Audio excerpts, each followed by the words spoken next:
From LinkedIn News, I'm Leah Smart, host of Everyday Better, an award-winning podcast dedicated to personal development. Join me every week for captivating stories and research to find more fulfillment in your work and personal life. Listen to Everyday Better on the LinkedIn Podcast Network, Apple Podcasts, or wherever you get your podcasts. From LinkedIn News, I'm Jessie Hempel, host of the Hello Monday podcast. Start your week with the Hello Monday podcast. We'll navigate career pivots. We'll learn where happiness fits in. Listen to Hello Monday with me, Jessie Hempel, on the LinkedIn Podcast Network or wherever you get your podcasts.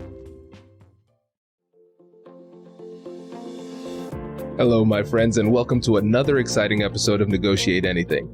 This show is produced by the American Negotiation Institute, and with over 5 million downloads and listeners in over 180 countries, listeners just like you have made this the #1 negotiation podcast in the world. Hi, my name is Kwame Christian, and I am the founder and CEO of the American Negotiation Institute. Here at ANI, we believe that the best things in life are on the other side of difficult conversations, and we are passionate about providing you with the best content that will help you to make your difficult conversations easier, both at work and at home.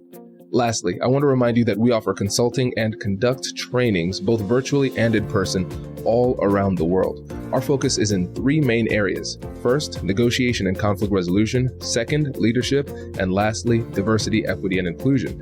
Check the link in the description below to learn more about how we could work with you and your team. And now, without further ado, let's jump into the interview.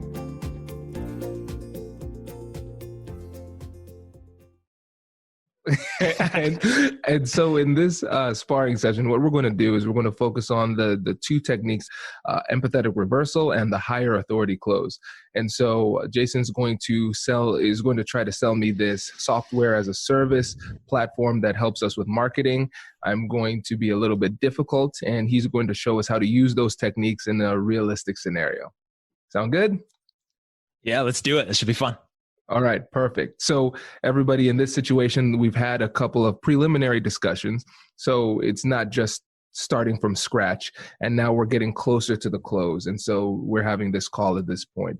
So Jason, we'll just start off with hello, and then we'll take it from there. So Jason, how are you doing today? I'm doing great. Kwame, how about yourself? How are things? Doing all right. The summer has finally come around, which is nice. And excited to hang out with the kids and play outside. So can't complain. Yeah, that's good. Perfect. So I know that last time we spoke, we had gone through a little bit of the process, and I know that you had some questions for me or some things that we want to talk about before moving forward. Yeah. And so just to be candid here, we are exploring a lot of different options when it comes to this particular platform. And so I want to let you know it's not just your platform we're considering 2 of your other competitors as well. And so really, when it comes down to it, with the features that you offer, what are some of the key differentiating factors between you and them? Well, I think what's interesting is that a lot of the platforms do very similar things. I mean, yes, there's, reasons to compare, and there's some competitive differences. But I think really the key for me and our conversation, what I think is the best fit for you, Kwame, is that when we talked about it before and looking at what your company needs, there's certain features in our program that actually help you get to where you need to go. I mean, yes, of course, there's going to be other tools that might do certain things for you. But what I saw from our conversation, and you said your goals is to grow your marketing system and your platform, and then also help with your role in marketing being, overwhelmed, and you have to tie in all these things, and you're running marketing campaigns and feeding the sales team, that there's so much going on that this tool would help you in your world, in your role as a marketing manager.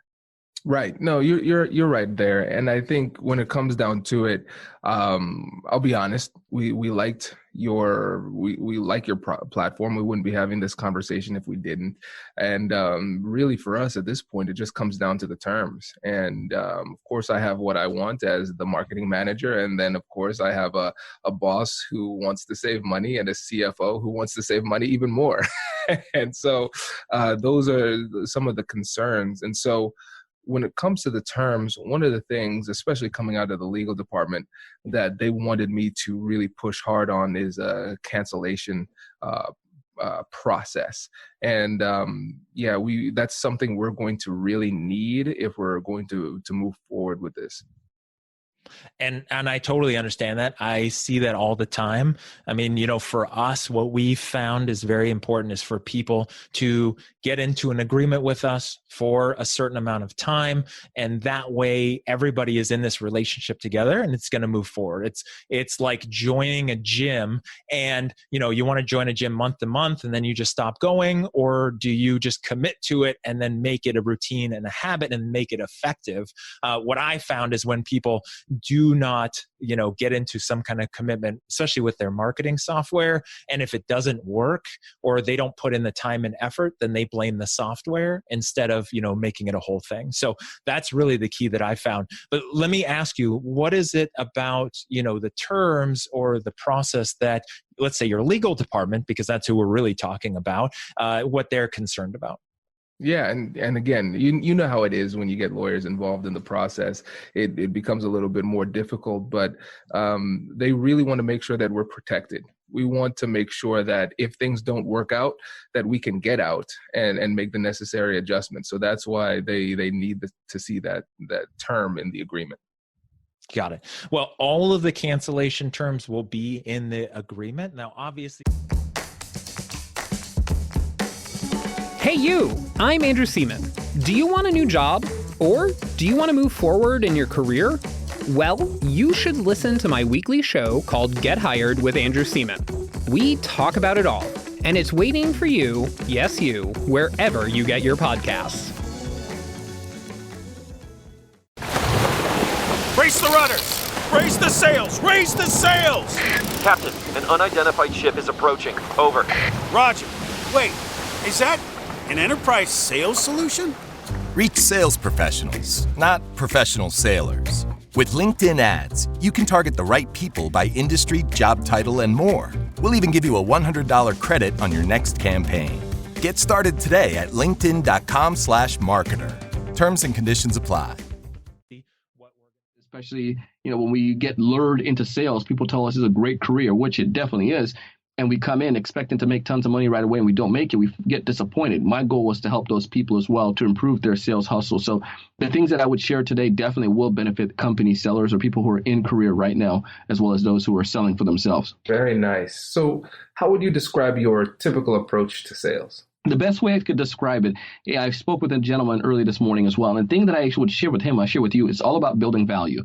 We've all heard Glengarry, Glen Ross, the idea of ABC always be closing. Well, that stuff doesn't work. It may have worked for one time. It may have worked in some industry, but typically those are the guys that we all shy away from. It's the sleazy sales that we don't want to mess with. I like the idea of value based, right?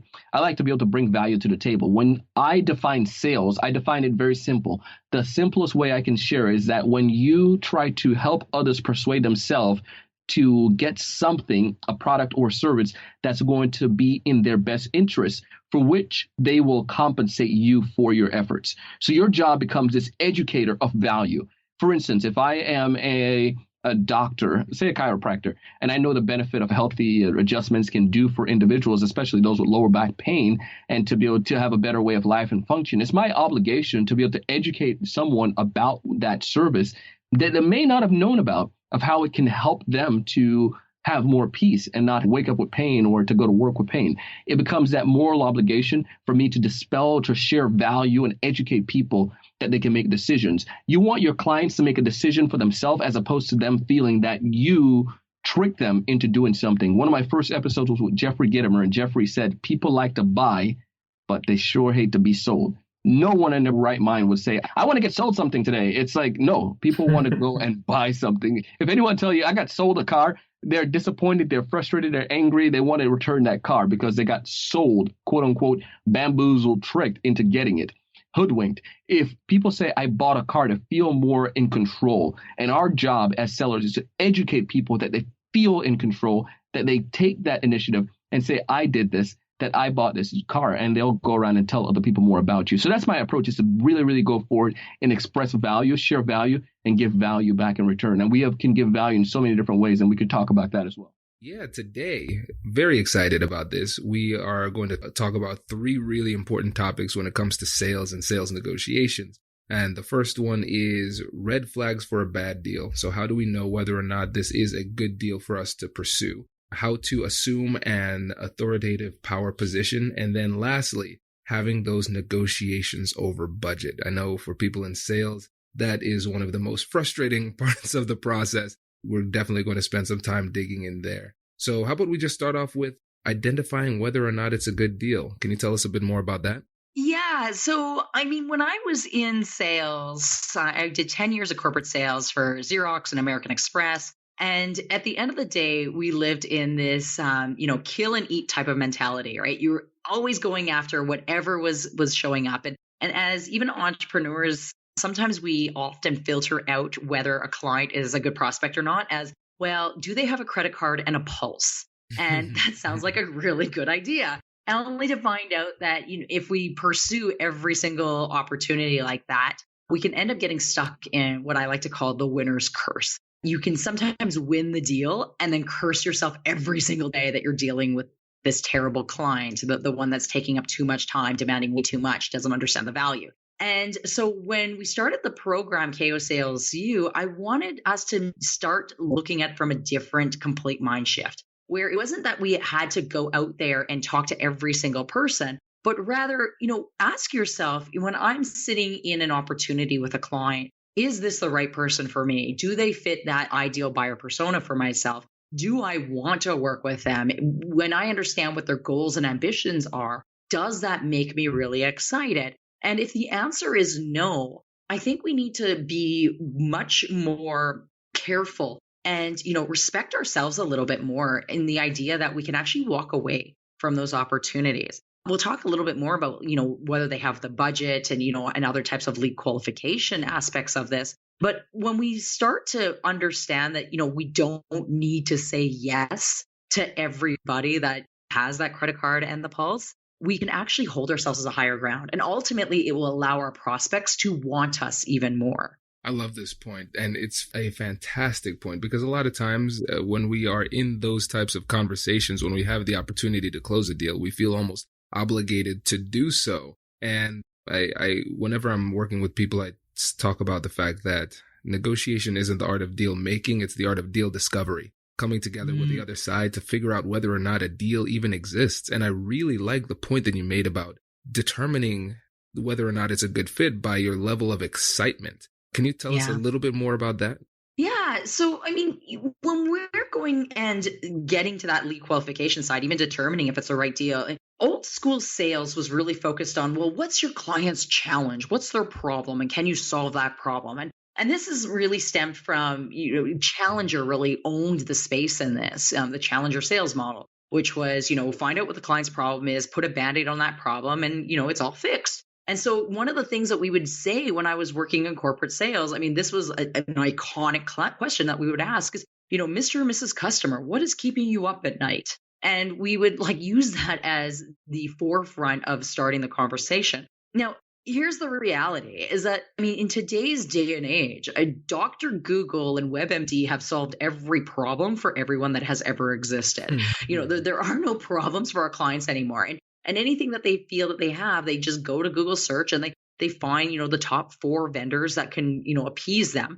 Or they're wiki-howing the solution and they find out that the solution is just way too difficult. They're like, well, maybe it's not that much of a problem anymore. And so we don't want to be problems solution discoverers, not necessarily, but we don't want to be Band-Aid solutions at the end of the day, right? We're not looking for the bleeding wound so we can throw a Band-Aid on it, but rather we want to help our clients achieve more. We want to be the catalyst and the opportunities as, partners in a lifetime of discovery. What more do you want to achieve, Mr. or Mr. Customer, right? What are your goals? What are your aspirations?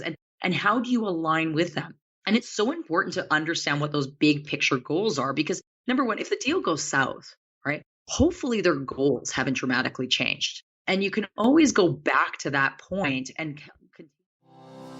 Congratulations! You've just joined an elite club. By listening to a full episode, you're now officially on the Negotiate Anything team. So welcome aboard. What most team members do is they subscribe to the podcast because that allows them to automatically get the latest episodes of the show. The best things in life lie on the other side of difficult conversations. Keep learning, keep practicing, and keep getting better. Your relationships will improve, your career will soar, and you'll have the confidence you need to get the most out of these crucial conversations. Again, thank you for joining the team. We're excited to have you, and I will see you in the next episode.